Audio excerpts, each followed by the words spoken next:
Zij herinnert zich nog de rozen langs het pad. En ook weet ze nog dat ze een rode roos had gekozen. Die kleurde zo mooi bij haar wit mousseline.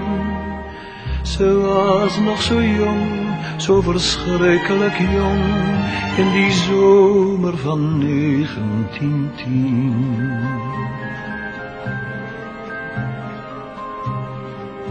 Zij herinnert zich nog zijn ogen, zijn mond en het gebaar van zijn hand, toen hij van haar voorgoed heeft afscheid genomen.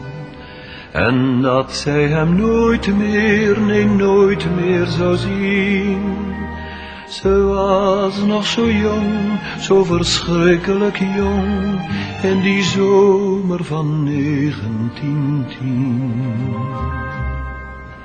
Die dag is voorbij en die zomer vergaan, onherroepelijk, onherroepelijk, toch is die herinnering blijven bestaan. Onveranderlijk, onveranderlijk, de rozen die bloeien nog steeds langs het pad, waar ze hem voor het laatst heeft ontmoet.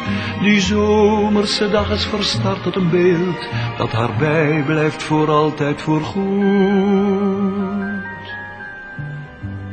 De jaren zijn vervlogen, dat beeld vergeet ze niet.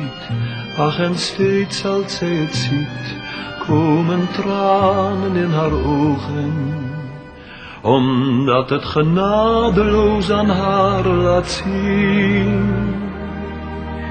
Je wordt nooit meer bedroefd, maar ook nooit meer verliefd, nooit meer jong als in 1910.